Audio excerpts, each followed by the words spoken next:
Assalamualaikum warahmatullahi wabarakatuh.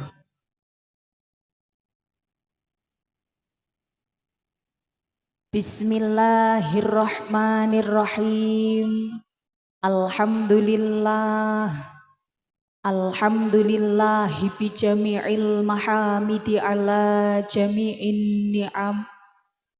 Wassalatu wassalamu ala khairi khalqihi Muhammadinil mab'usi ila khairil umam wa ala alihi wa sahbihi mafatihil hikam wa masabihidz dzulam amma ba'd.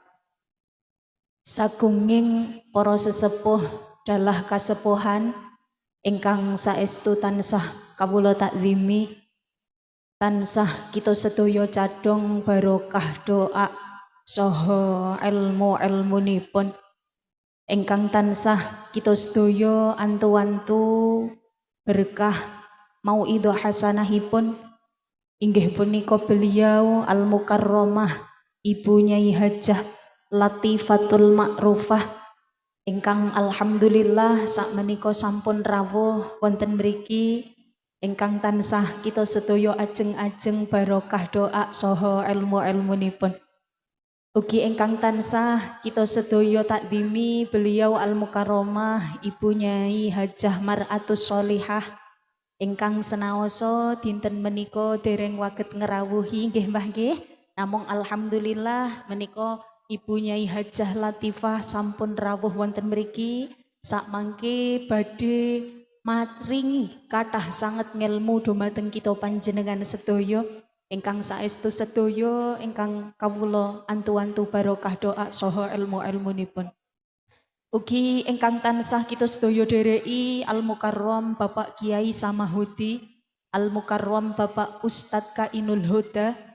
Ugi dumateng Bapak Kepala Desa Sukodadi Al-Mukarram Bapak Rofiuddin dalah Ibu Kepala Desa Al-Mukarramah Ibu Yulianti ingkang sedaya tansah kita takdimi kita sedaya taati menggah peraturan dalah peraturanipun insyaallah. Ugi mboten kasupen dumateng Bapak Kepala Dusun Al-Mukarram Bapak Ahmad Saban, Bapak RW Al-Mukarram Bapak Edi Hasono, ugi Bapak RT 1 Al-Mukarram Bapak Edi Suprayetno, Bapak RT 2 Al-Mukarram Bapak Nur Cahyono, sedaya ingkang tansah kita takdimi kita sedaya mulyakaken. Boten kasupen ugi dumateng Ketua Pemuda-Pemudi nggih menika Mas Nur Anas ingkang tansah kita takdimi kita mulyakaken. Boten kasupen dumateng sedaya para rawuh ingkang sampun danganaken wekdalipun rawuh wonten mriki ingkang tansah kamulyakaken Allah Subhanahu wa taala. Boten kasupen ugi dumateng menika grup qasidah My Devi ingkang luar biasa kepanggih malih nggih Mama Muda ngendikane wong jatose badhe kula matur Mbak tapi kok ternyata sampun garwa ngoten nggih Mbah nggih. Nah dados niki sampun ibu-ibu tapi masih aura mbak-mbak, Masya Allah luar biasa ingkang saestu suwantene menggelegar ingkang tansah kita banggaaken kita mulyakaken. Ugi dumateng rencang-rencang sahabat-sahabat Garfa PAC Bandungan ingkang tansah kamulyakaken Allah. Boten kasupen dumateng pemeriah adicara wonten bapak-bapak YouTuber ingkang luar biasa, Ibu YouTuber ugi sedaya Bapak Sound System dalah samudayanipun ingkang tansah kamulyakaken Allah Subhanahu wa taala. Boten kasupen dumateng sedaya niki ingkang nembe pados ma'isyah wonten Bapak Ibu sadean sosis, sadean cilok, sadean es teh dan lain sebagainya sampun pinarak napa dereng Mbah? Dereng, mangkin waget dipun pinarai nggih Mbah nggih. Nah, ting mriki sedaya ingkang nembe pados ma'isyah mugi pinaringan rizki ingkang halal barokah amin amin ya rabbal alamin. Ugi kagem sedaya warga masyarakat sederek-sederek Bekuning ingkang tansah kita sedaya mulyakaken. Saderengipun monggo sareng-sareng kita ngunjukaken raos syukur wonten ngayunan dalam Allah Subhanahu wa taala ingkang pundi Gusti Allah sampun maringi kathah sanget kanikmatan karohmatan dumateng kita panjenengan sedaya sehingga wonten ing saah menika kiambek waget makempal manunggal kanthi boten manggihi alangan setunggal punapa. Pramila monggo raos kesyukuran sareng-sareng kita ikraraken kanthi waosan tahmid. Alhamdulillahirabbil alamin. Allahumma sholli ala sayyidina Muhammad. Sholawat ma'asalam mugi katur dumateng pemimpin umat, pemegang kunci syafaat tenggene dinten kiamat nggih menika Kanjeng Nabi Muhammad sallallahu alaihi wasallam. Ingkang kita sedaya antu-antu syafaatipun wiwit saking donya dumugi sak mangke wonten ing alam kelanggengan. Amin amin ya rabbal alamin. Para rawuh ingkang kawula mulyakaken, sampun ngantuk? Dereng, tasih semangat nggih Mbah. Nggih, sampun dahar napa dereng? Sampun ngunjuk napa dereng? Sampun, alhamdulillah. Saderenge kula aturi pantun riyen nggih Mbah. Ubur-ubur ikan lele, para rawuh tos pundi kabare. Sebelah mriko dereng enten suwantene nggih Mbah. Kula wangsuli nggih.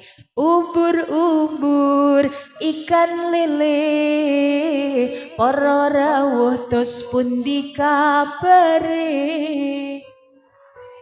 Ubur-ubur ikan lele ingkang rawuh mugi lancar rezekine. Amin ya rabbal alamin. Pantune sampun sholawat sareng ngeten nggih Mbah kersane ical susahe. Maulaya sholli wa sallim iman abada ala habibika khairil khalqi kullihim huwal habibul turja syafa'atuhu likulli hawli minal ahwali muqtahimi. Maulaya sholli wa sallim daiman abada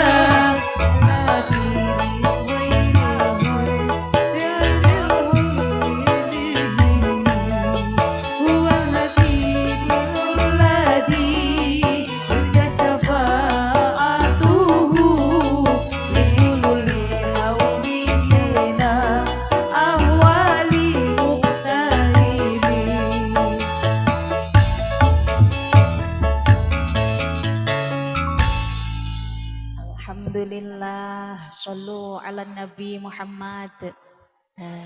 Iki ngeprank ibu-ibu vokal nggih Mbah nggih. Nyuwun agunging pangapunten Ibu. Para rawuh ingkang kawula mulyakaken, ugi ngaturaken matur sembah nuwun niki nembe kula nglenger mboten semerep menawi wonten ingkang napa nuwun sewu maringi werni-werni saestu kagem panitia. Matur sembah nuwun para rawuh ingkang kawula mulyakaken, bingah remen sanget kawula waget lumarap sowan mriki kita sedaya sareng-sareng niat pengaosan dalam rangka nyadranan ruwahan dan khotmil Quran. Ngaten nggih Mbah nggih. Niki kaget mboten kok ting foto ayu kok sing asli jebulane kaya ngonten. Ngoten nggih Mbah nggih. Oh ayu, alhamdulillah matur sembah nuwun Mbah. Teng mriki saestu perkawis kita sedaya kempal-kempal dalam rangka pengaosan, kempal-kempal dalam rangka tenggen majelis ingkang sae, majelis ingkang fa insyaallah mardiyah.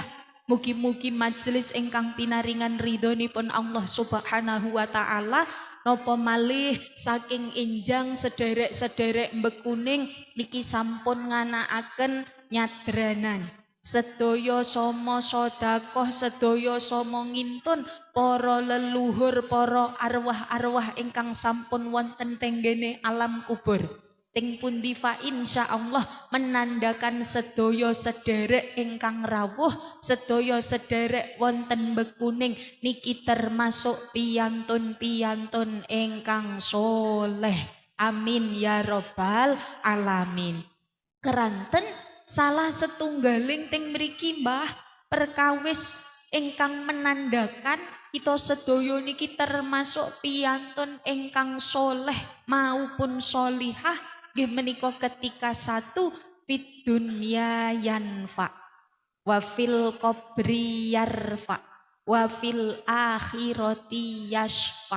Setunggal ketika kita sedaya gesang teng alam donya ni waget manfaat, gesang manfaat. Wa fil qabri yarfa, ketika benjang tiang sepuh simbah-simbah kita panjenengan sedaya sampun wonten tenggen alam kubur kiyambek waget nginggahaken derajate. Carane nginggahaken derajate dos pundi? Kita sedaya kintun mawi kalimah-kalimah thayyibah. Kita sedaya sedekah diniati kagem nyodakoi ngimbeti sekecane piyantun ingkang sampun wonten tenggene alam kubur. Wa fil qabri yarfa wa fil akhirati yashfa. Ketika benjang kiambek sampun wonten tenggen alam kelanggengan waget dados piyantun ingkang nulungi tiyang sanes. Dados sareng-sareng tolong menolong. Ngoten nggih Mbah nggih. Tapi ngenten para rawuh ingkang kawula mulyakaken wagetipun kita sedaya nggayuh derajat ingkang fid dunya yanfa wa fil qabri yarfa wa fil akhirati yashfa. Niki kedah kagungan bekal, kedah kagungan sangu, kedah kagungan ngelmu. Manten nggih Mbah, sedaya niki kedah kiyambek ngelmoni, sedaya niki kedah kita sedaya mangertosi tata caranipun.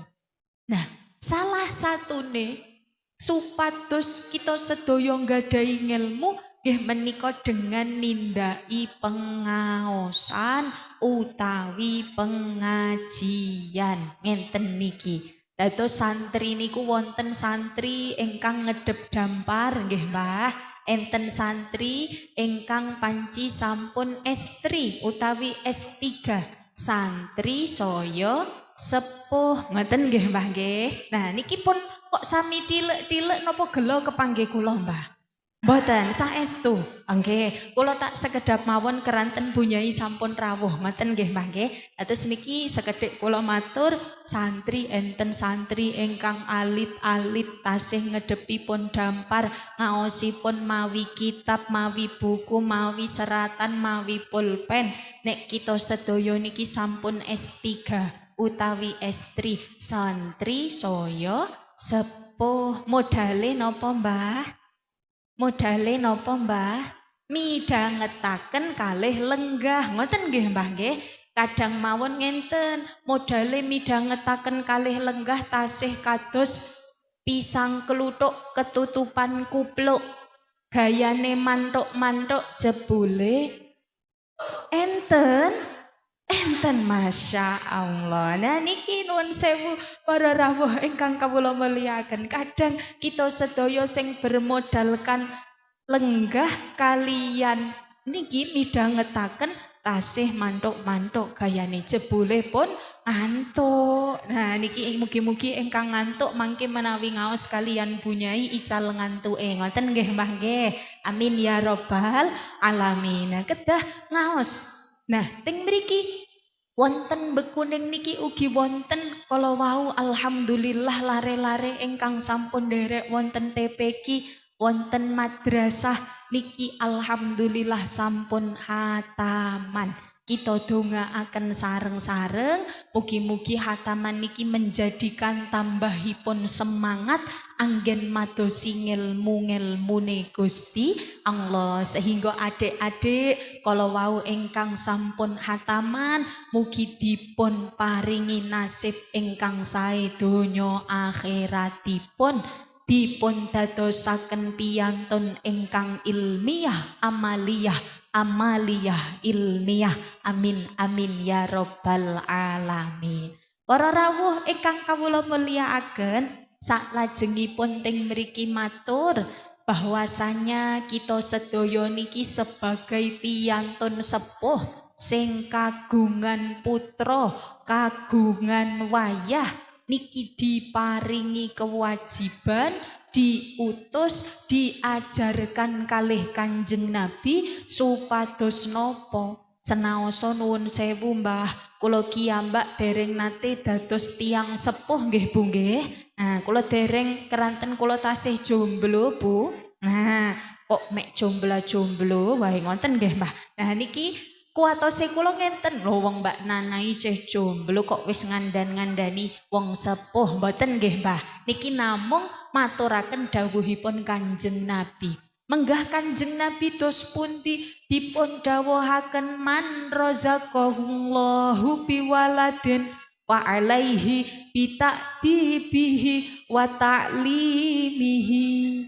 Dawuhipun Kanjeng Nabi man razaqahullahu biwaladin sinten kemawon sing diparingi rejeki kalih Gusti Allah dititipi rejeki niki mboten namung arta nggih Mbah nggih berupa putra wayah biwaladin dengan anak putra yoga utawi children ngoten nggih Mbah niki makan apa fa'alaihi bita'dibihi wa ta'limihi kita sedaya dipun dawuhi mucali adab ingkang sae, adab yang bagus.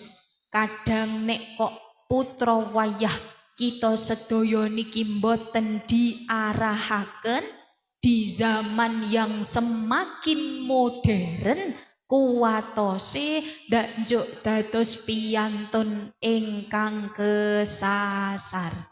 Halo Mbah. Halo, teng mriki kedah diarahaken adab-adab ingkang sae. Kinten-kinten putra wayah kita sedaya sak menika nek dipun dawuhi ngaos, dipun utus salat jamaah niki ngeboti salat jamaahe napa HP-ne Bu? HP-ne. Ibu-ibu kinten-kinten menawi ditimbali garwane didhawuhi goreng ke sekul nek kok tasih HP-nan milih goreng sekul napa HP-nan? HP, Masya Allah berartos kacang manut lanjaran ngoten nggih Mbah nggih. Lah niki monggo sareng-sareng kita sedaya sing zamanipun sampun Masya Allah boten waget dipisahkan kalih HP nggih Mbah. Badhe sare mresanine HP, dahar kalih mresani HP, wungu sare langsung nuweni HP, tindak nggih kedah ngasta HP. Mugi-mugi pinaringan barokahipun Samsung. Amin, sinten sing amin. Mboten nggih Mbah nggih. Nek mboten Samsung nggih Vivo, Oppo, iPhone pun masyaallah ya Rabbi ya Karim. Insyaallah mugi-mugi kita sedaya senaosa saestu teng mriki keranten zamanipun panci sampun zaman serba online, mugi waget bagi wekdalipun ugi menggunakan HP kanthi perkawis-perkawis ingkang sae. Amin ya Rabbal alamin. Niki sepindah kewajibanipun tiyang sepuh nggih menika mucali adab ingkang sae. Fa'alaihi bita'dibihi wa ta'limihi. Salajengipun napa selain mucali adab kita panjenengan sedaya dipun dawuhi dipun utus Kanjeng Nabi supados mucali ngelmu ingkang sae, diparingi ngelmu. Nek kok ngraos kita sedaya dereng cekap badhe maringi ngelmu wagetipun tasih dumugi Iqra kemawon sak mangke berartos kiyambek wucalaken Al-Qur'an padosaken guru ingkang sanatipun musalsal ila Rasulillahi sallallahu alaihi wasallam. Ngaten nggih Mbah nggih. Kita sedaya ajak wonten masjid. Kita sedaya ajak wonten TPQ, wonten madrasah diniyah, wonten Al-Mukarram, Romo Kiai Samahudi dan lain sebagainya tenggene pondok pesantren Monggo sareng-sareng kita titipaken lareh kula lan panjenengan sami supados pinaringan ngelmu-ngelmu ingkang sae. Keranten napa? Ki ambek nek kok nggadahi putra wayah niki kagungan ngelmu, boten kedah dados Pak Kiai nggih Mbah nggih. Kok ngelmu agami niki penting. Badhe dados Pak Lurah nggih kedah gadah ngelmu agami supados boten ting mriki dolim. Badhe dados Pak Camat nggih kedah kagungan ngelmu agami supados boten dolim. Sedaya badhe dados presiden, dados dokter, dados guru, dados nopo kemawon niki kita sedaya kedah nggadahi ngelmu-ngelmunipun Gusti Allah supados antuipun bekerja, antuipun pados nafkah niki sesuai kalian syariat agami Islam. Ngaten nggih Mbah. Dados monggo sareng-sareng kita semangati putra wayah kula lan panjenengan sami senaosa sampun hataman Al-Qur'an niki bukan berarti selesai antuipun ngaos, tapi justru niki menjadi titik awal perjuangan putra wayah kita panjenengan sedaya. Iman tenan duwe putra mboten diken ngaji. Iman tenan gadah wayah mboten diken ngaji. Yen wong tuwa sedo ora gelem ngirim donga, wong tuwane sedo malah sibuk rebutan bondo. Naudzubillahi min dzalik. Sholli luar biasa nggih Mbah nggih. Alhamdulillah para rawuh ingkang kawula mulyakaken narasaken matur tenggen mriki monggo sareng-sareng kita sedaya eman-eman putra wayah kiyambek kita dukung kagem tetep ngaos ngaten nggih Mbah supados tata gesangipun supados sekeca bejo mulya donya akhiratipun amin ya rabbal alamin. Nah, kembali tenggen dawuhipun Kanjeng Nabi, man razaqahullah biwaladin fa'alaihi bita'dibihi wa ta'limihi. Kenang nopo kita sedaya kok dipun dawuhi mucal adab ingkang sae, mucali ngelmu-ngelmu ingkang sae. Keranten nek kiyambek kersa mucal adab ingkang sae, nuntun tenggen ngelmu-ngelmu ingkang sae. Ketika putra wayah kiyambak sampun sukses sesuai kalian ajaranipun Gusti Allah, kiyambak bakal diparingi pitulungan, disyafaati kalih putra putrine. Remen napa mboten Mbah? Remen nggih Mbah. Tapi sebaliknya waman taroka waladahu jahilan, sinten kemawon sing kok nilar putra wayahe kanthi keadaan jahil, kanthi keadaan nuwun sewu Mbah boten nggadahi ngelmu, nuwun sewu Mbah nek basa kasare bodoh ngaten nggih Mbah nggih. Kok bodoh boten kiyambek ngaosaken, boten kiyambak paringi adab-adab ingkang sae, maka dosane ngalir dateng tiyang sepuhe naudzubillahi min dzalik. Ingkang baken kita sedaya tetep ndongaaken nggih Mbah nggih, tetep ndongaaken putra wayah kiyambak supados dados piyantun ingkang sholih sholihah, piyantun ingkang ilmiah amaliyah. Jawah niki Mbah. Nggih, monggo kalih ngiyup Bapak Ibu. Nggih, pados iup-iupan monggo. Mugi-mugi jawahipun niki saestu membawa rahmat dateng kita panjenengan sedaya. Nggih, insyaallah sedaya kodok kodaripun Gusti Allah wonten hikmahe nggih Mbah. Dados niki tetep jawah kanthi penuh hikmah ingkang dadosaken sak mangke sederek bekuning ugi samudayanipun pinaringan barokah gesangipun amin ya rabbal alamin. Nggih monggo Ibu monggo. Nggih monggo. Napa badhe mriki sareng kula? Para rawuh ingkang kawula mulyakaken.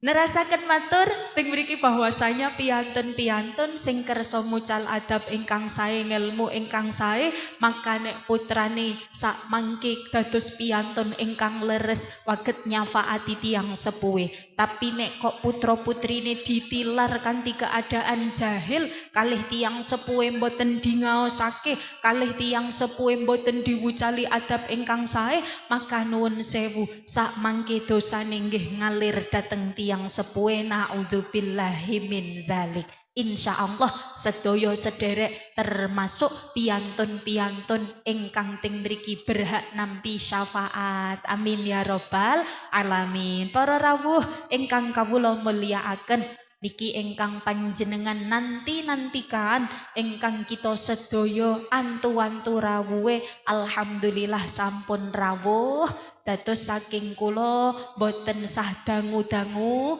nek pemanasan saderenge olahraga niku biasane sekedap napa dangu. Sekedap nggih Mbah, sekedap berartos niki sekedap mawon. Njuk malih napa sampun? Malih saestu panjenengan pun teklak-tekluk niku Mbah. Nggih, teklak-tekluke mantuk-mantuk paham nggih Mbah nggih. Amin ya rabbal alamin nggih.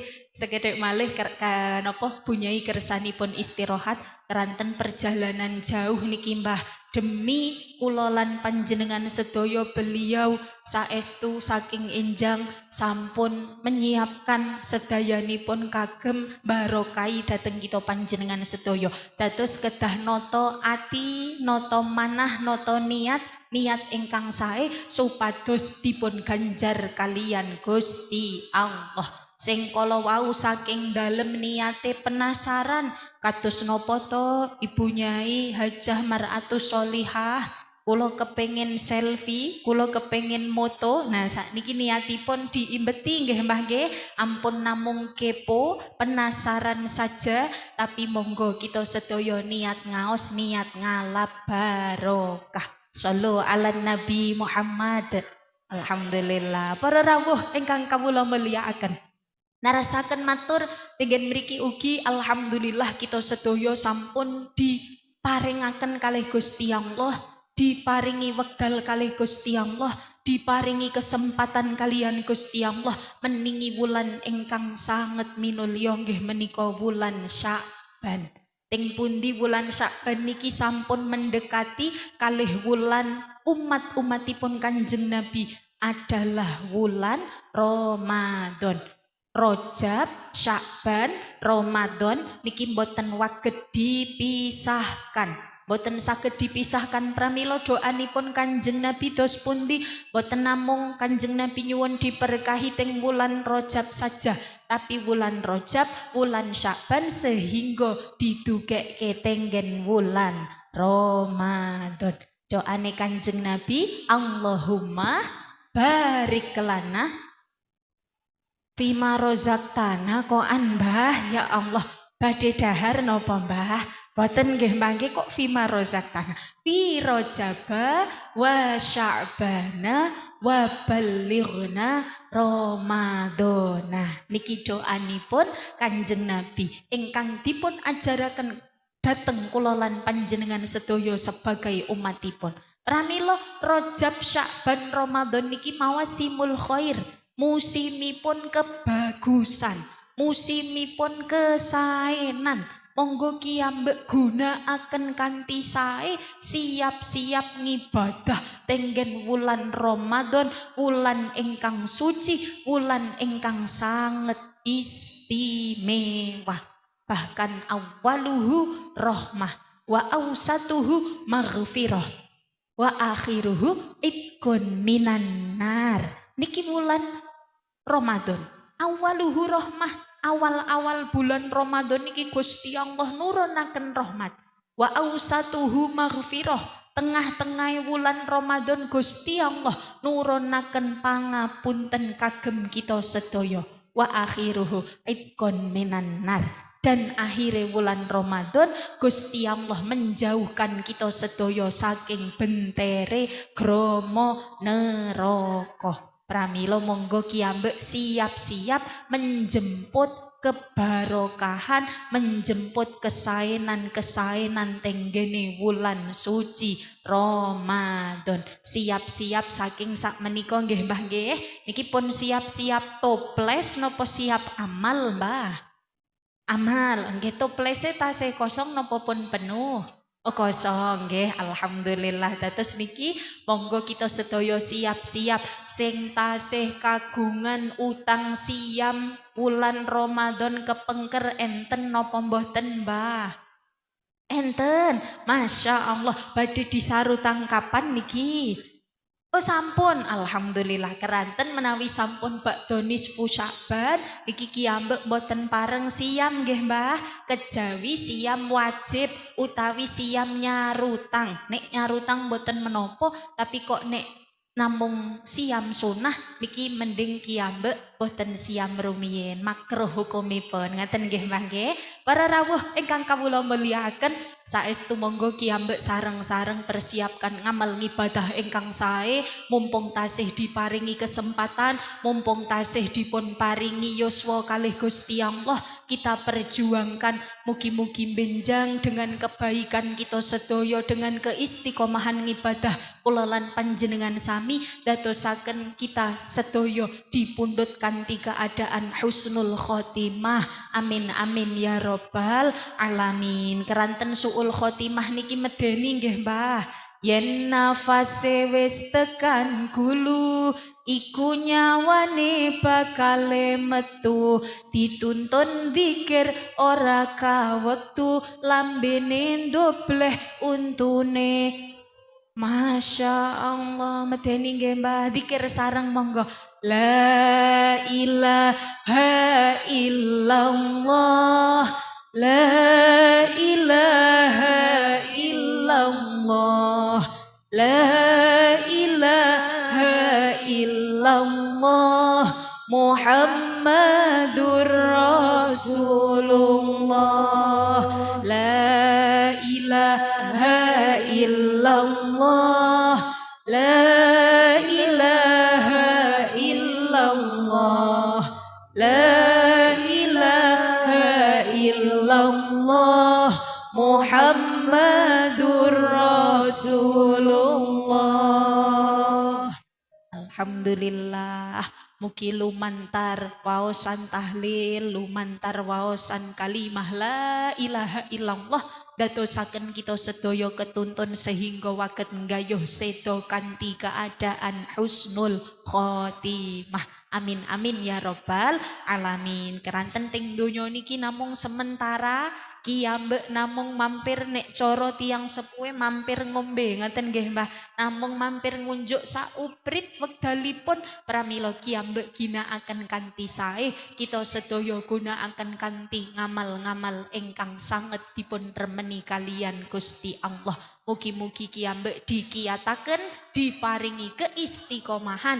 Amin ya robbal alamin. Para rawuh ingkang kawula mulyakaken, saterasipun teng mriki kita sedaya kala wau alhamdulillah sampun sareng-sareng nyadranan utawi ruwahan niki identik kalian tradisi wonten daerah-daerah kita panjenengan sami ngintun para leluhur niki estu al abna tadullu ala syarfil aba. Anak-anak niki dados penanda sukses tidaknya orang tua. Dados monggo kala wau sampun kula maturaken soleh niku sing teng mriki salah satunya wafil qabri yarfa.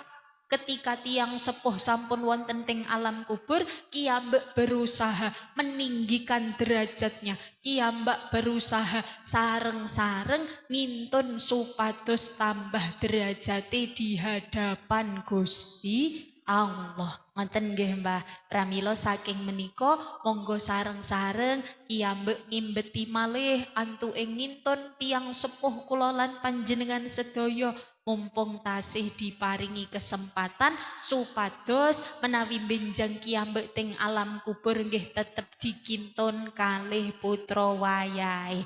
Keranten nek cara piyantun sepuh sapa nandur bakal panen. Nah ki ambek nandur sae insyaallah panen putra wayah ingkang sae. Ki ambak teng mriki tidak pernah lelah ndongaaken para sesepuh kita panjenengan sami.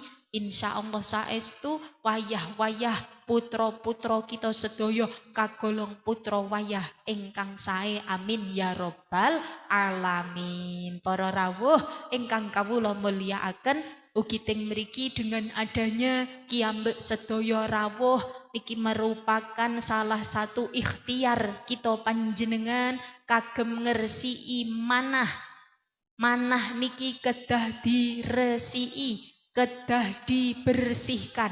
Likulli syai'in syikolun wa syikolul qalbi dzikrullah. Sedaya perkawis niki betahaken reresik Mbah. Pramila sing saged ngresiki manah adalah ngatah-ngatahaken dzikir dhateng Gusti Allah. Inna sholati wa nusuki wa mahyaya wa mamati lillahi rabbil alamin. Lillahi rabbil alamin. Sak temene salat kula ngeten nggih Mbah nggih. Niki pun ngantuk napa dereng? Nah, nggih kalih mantuk-mantuk kalih kula ngeten nggih Mbah. Monggo. Sak temene salat kula ngibadah kula malih. Nah niki Mbak Mai Devi ngantos pun nada mriko nika nggih ambek tasih kula ngoten nggih Mbah nggih. Bang Suli nggih Mbah, pokoke jenengan ngendika kula setuju nggih. Sak temene salat kula ngibadah gesang kula lan pejah kula namung lho konco sing terakhir namung Allah nggih Mbah mboten namung kula. Nah batine wong mau ngendikane mek kula mawon nggih kula ngoten nggih Mbah. Sing terakhir namung Allah. Sepindah malih tasih ikhlas nggih. Sak temene salat kula ngibadah kula gesang kula lan pejah kula namung Allah lan pejah kula namung Allah. Alhamdulillah. Oh lanjut Bu, nggih niki lanjut sholatullah ngoten nggih. Nah, makin nek lanjut terus dak boten cekap-cekap, kita teruskan pertemuan yang akan datang ngoten nggih Mbah. Para rawuh ingkang kawula mulyakaken, saestu monggo ki ambek sareng-sareng ngatah-ngatahaken dzikir dhateng Gusti Allah, ngatah-ngatahaken emut dhateng Gusti Allah. Di antara banyaknya kesibukan dunia kula lan panjenengan sedaya, di antara kesibukan kula lan panjenengan sedaya sing setiap dinten sing saestu kadang tasih kathah maksiate daripada ngibadahe wonten Mbah. Wonten piyantune nggih rawuh nggih Mbah nggih. Sing teng mriki langkung milih HP-nan daripada maos Al-Qur'an nggih wonten. Wonten langkung milih TikTokan daripada berjanjenan nggih wonten. Kathah alhamdulillah paket komplit nggih Mbah. Nah niki saestu monggo ki ambek berusaha sareng-sareng ngatah-ngatahaken dzikir dhateng Gusti Allah supados napa dipun paringi manah ingkang selamet. Keranten enten Mbah yaumala yang fa'umalun wala banun. Ada saat di mana bondo kita panjenengan sedaya tidak bisa diandalkan. Teng pundi nopo mawon sing kiambek gadai tidak bisa kita andalkan illa man atallah biqalbin salim. Sing selamat sinten sing gadai manah ingkang sae, manah ingkang selamat. Mugi-mugi kiambek termasuk piyantun ingkang kagungan manah selamat, amin amin ya rabbal alamin. Para rawuh ingkang kawula mulyakaken, saestu niki sampun pukul 3 kirang sekedhik, Bunyai ugi sampun rawuh kersanipun bakda niki miyos. Kula jatosipun wau mature kalih Bunyai tak sekedap mawon niki njuk dangu. Yun agunging pangapunten nggih mangke. Saestu tentunipun saking awal dumugi akhir kawula nderekaken Bapak Ibu sedaya, sederek-sederek sedaya kathah sanget kekiranganipun, kathah sanget kalepatanipun dohir ugi batos, haliyah ugi makoliyah ingkang kula sengaja utawi mboten kanthi lembahipun manah kawula nyuwun agunging pangapunten. Saestu mugi-mugi benjang pinanggih malih kanthi keadaan ingkang sehat, kita sedaya dipun paringi yuswa ingkang panjang, ingkang barokah fi taatillah, keluargi ingkang sakinah mawaddah warahmah, dzurriyyah sholih sholihah, pinaringan rizki halal barokah, waget ngimbeti tegel ugi sawah, enggal-enggal sowan Mekah Madinah, sak maos-maos dipun kersakaken Gusti Allah, mugi pinaringan derajat husnul khotimah min ahlil jannah, amin amin ya rabbal alamin. Para rawuh ingkang kawula mulyakaken, mekaten ingkang waget kawula aturaken saestu sedaya kalepatan nyuwun agunging pangapunten, kula cekapaken semanten wal afu minkum, tsumma assalamu alaikum warahmatullahi wabarakatuh.